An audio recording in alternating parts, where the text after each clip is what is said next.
Hello guys, क्या हाल चाल। I hope आप लोगों को अच्छे से समझ में आ रहा होगा।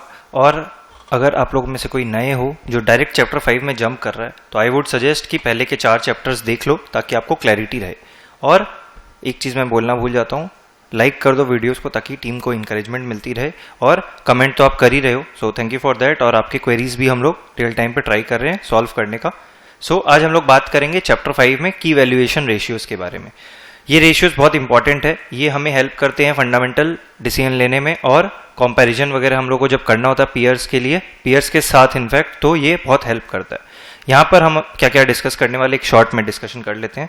सबसे पहले अगर आप यहाँ देखोगे तो पी रेशियो का बहुत आप लोगों ने नाम सुना होगा, वो हमारा यहाँ कवर होगा। फिर price to book value ratio, EV EBITDA and और भी काफ़ी सारी चीज़ें, ठीक है।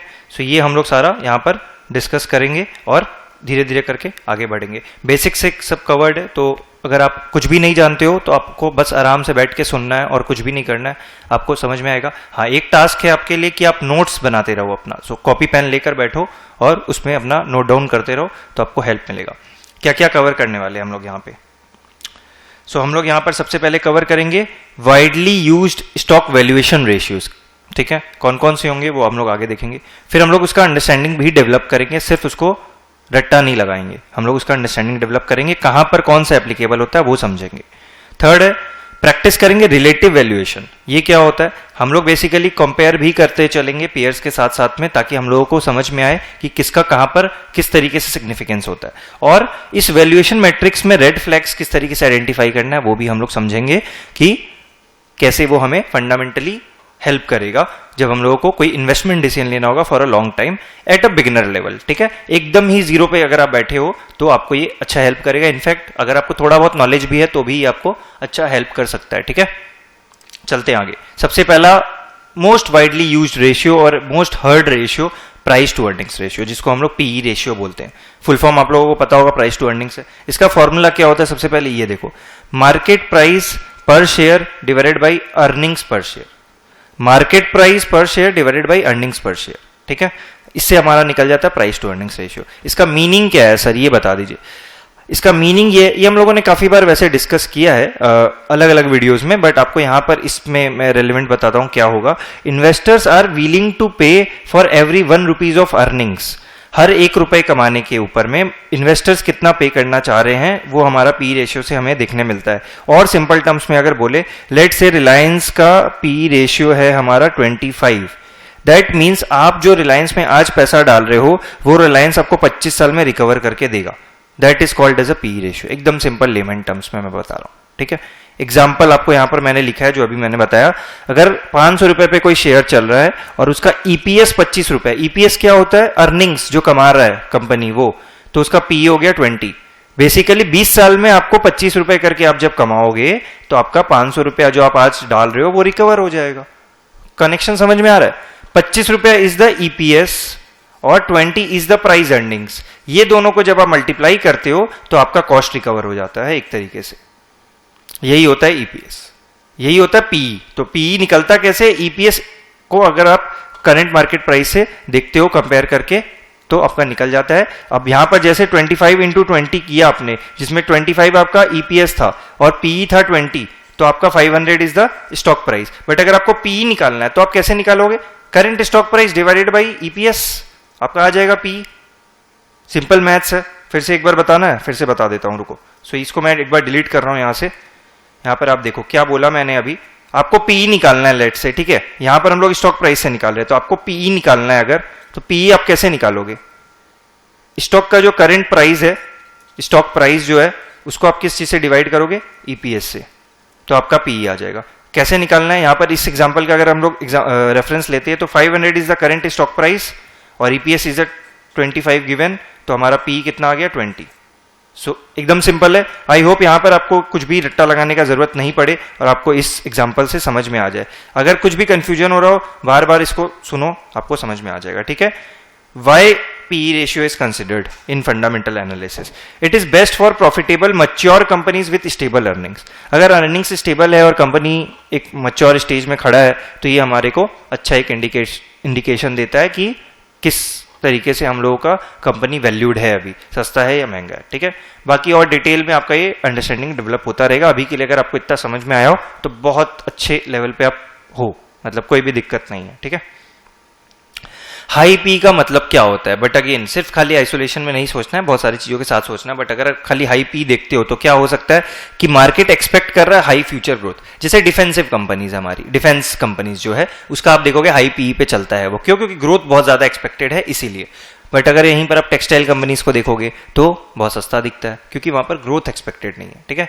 फिर स्टॉक में भी ओवर वैल्यूड। हाई पी का मतलब एक इंडिकेशन हो सकता है कि स्टॉक क्या है, ओवर वैल्यूड है, तो ये आपको ध्यान रखना है, वहां पर फंस सकते हो आप। फिर इन्वेस्टर का कॉन्फिडेंस हाई है तभी हाई पी है कि भाई खरीद रहे हैं, ऐसा लो मोमेंटम में है, लॉन्ग टर्म ग्रोथ दिख रहा है, तो वो भी एक सिग्नल है।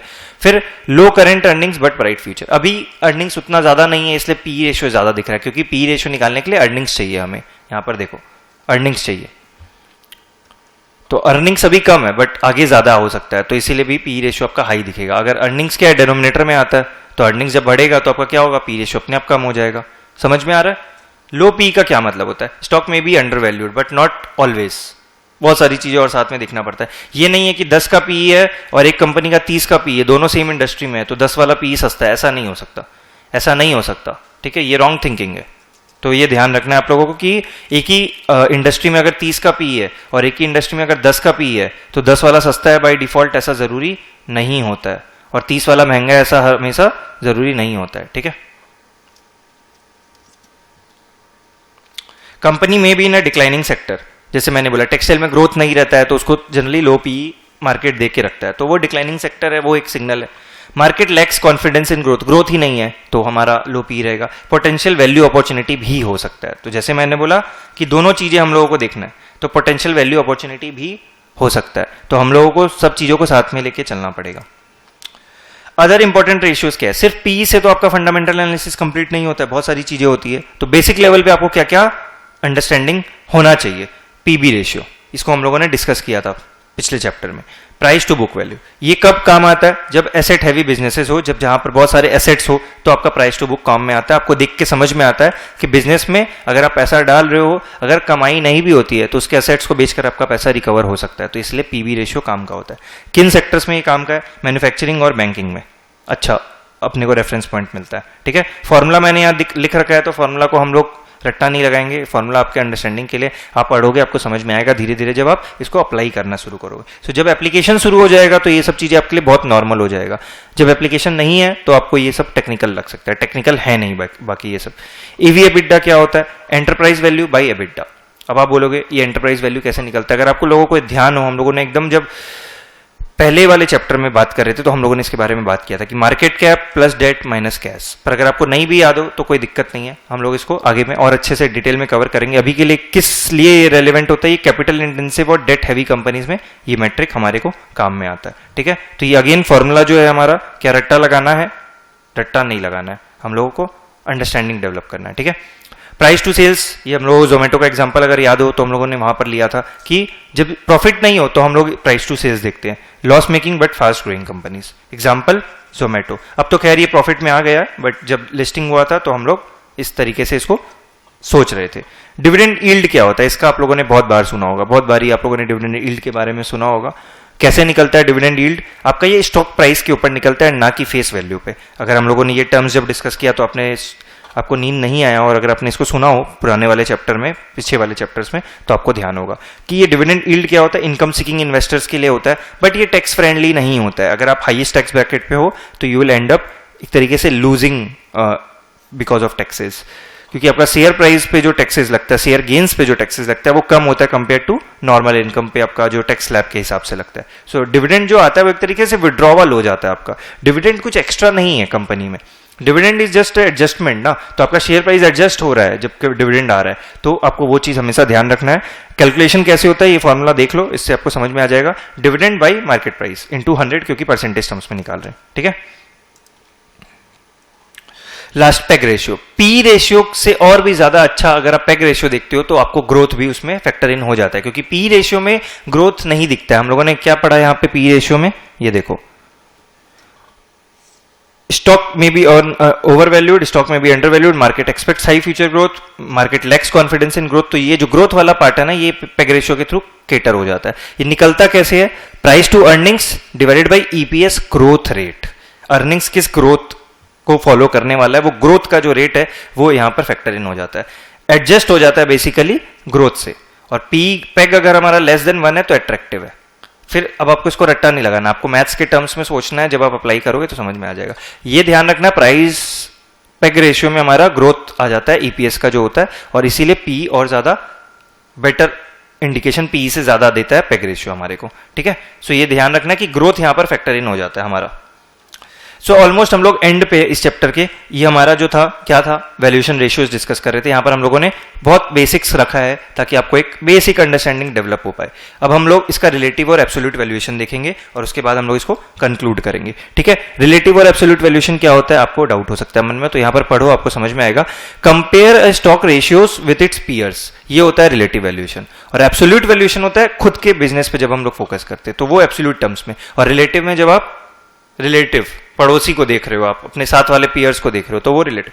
तो स्टॉक रेशियो अपने पीयर्स के साथ में लेकर चलते हैं या फिर सेक्टर के साथ में ओवरऑल बेसिस पे देखते हैं, तो हम लोगों को समझ में आता है कि किस जंक्चर पे भी हमारा वो खड़ा है। एफएमसीजी सेक्टर का पी अगर 40 है और अगर एफएमसीजी का कोई स्टॉक है वो 25 पे है, तो वो स्टॉक हो सकता है कि चीप हो, जरूरी नहीं है, हो सकता है। सेम वे एब्सोल्यूट वैल्यूएशन में कैसे देखते हैं, अपने इंट्रिंसिक वैल्यू एस्टिमेट करते हैं यूजिंग मेथड्स। कौन से मेथड्स होते हैं, जैसे कि DCF is one of the methods. क्या रिक्वायर होता है, इसमें क्या जरूरत होता है, डीसीएफ कैसे कर पाते हैं, अपने फ्यूचर को फोरकास्ट करते हैं। सो वहां पर वेरिएबल्स होते हैं हमारे, उस वेरिएबल्स के बेसिस पे हम खेलते हैं कि कितना ग्रोथ हो सकता है, 12%, 15%, 25%, 50%, इन सब चीजों को अपने उसमें यूज करते हैं। Requires forecasting future cash flows and discounting them to present value. आप बोलोगे सर बहुत ज्यादा टेक्निकल हो गया, तो आपको इसको रटना है ही, आपको इसको खाली समझना है कि मैं क्या बोलना चाह रहा हूं। सिंपल वे में अगर मैं बोलूं इसको, रिलेटिव और एब्सोल्यूट वैल्यूएशन को, so relative valuation is basically you are comparing a stock with its sector पी, तो आपको समझ में आता है कि वो कहां खड़ा है। एब्सोल्यूट वैल्यूएशन में आप उस स्टॉक का फ्यूचर के हिसाब से उसको प्रोजेक्ट करते हो कि वो कितना ग्रोथ दे सकता है, वहां पे आप कोई सेक्टर को नहीं देखने जाते हो, आप वहां पर वेरिएबल्स यूज करते हो कि कितना ग्रोथ आ सकता है, उस हिसाब से आप कैलकुलेशन करते हो और फिर उसका वैल्यूएशन डिराइव करते हो कि सस्ता है, महंगा है या फेयर प्राइस्ड, ठीक है। सो इस चैप्टर में वैल्यूएशन रेशियोज वाले चैप्टर्स में हम लोगों ने क्या क्या डिस्कस किया है। यहाँ पर हम लोगों ने सबसे पहले डिस्कस किया पी रेशियो क्या होता है, इतने बार डिस्कस कर लिया कि इसको अब हम लोग यहाँ पर फिर से वापस नहीं पढ़ेंगे। बेसिकली हाउ मच इन्वेस्टर्स पे पर यूनिट ऑफ अर्निंग्स, इसको अगर आप ध्यान रख लोगे तो आपको क्लियर रहेगा। फिर प्राइस टू बुक कब रेलिवेंट होता है, बैंक्स और एसेट हैवी बिजनेसेस में। ईवी एबिटडा कब होता है, जब कैपिटल इंटेंसिव बिजनेसेस हो तब। पेग रेशियो क्यों इंपॉर्टेंट है, वो ग्रोथ को फैक्टर इन कर लेता है, एडजस्ट कर लेता है। 1 के नीचे होने से पोटेंशियल वैल्यू रहता है। रिलेटिव वैल्यूएशन क्या होता है, पीयर्स के कंपेयर करते हैं। एब्सोल्यूट वैल्यूएशन क्या होता है, खुद का एस्टिमेट करते हैं, intrinsic value directly projecting cash flows, फिर उसको प्रेजेंट वैल्यू पे ले आते हैं। No single ratio tells the full story, ये आपको हमेशा ध्यान रखना है कि एक सिंगल रेशियो के बेसिस पे कभी भी आप कंक्लूजन नहीं ले सकते हो, आपको सब चीजों को एक साथ में लेके चलना पड़ेगा, कॉम्बिनेशन ऑफ मैट्रिक्स। सो हमारा वैल्यूएशन रेशियोज वाला बेसिक्स यहाँ पर कवर होता है। इंटरमीडिएट में हम लोग और अच्छे से डिस्कस करेंगे, आपको अपना बिल्डिंग ब्लॉक्स एकदम सही तरीके से डेवलप करते हुए चलना है, ताकि इंटरमीडिएट और एडवांस्ड में जब हम लोग डिस्कस करेंगे तो कोई भी कंफ्यूजन नहीं रहे, आपका सारा चीज क्लियर है। So thank you so much for watching. Video को आपको लाइक करना है ताकि ये और लोगों तक पहुंचे, टीम को भी इंकरेजमेंट मिलता है। और जहां पर भी डाउट्स हो वो आप कमेंट करो, अच्छा लगा हो तो वो भी हमें कमेंट में बताना, ठीक है। मिलते हैं नेक्स्ट चैप्टर में।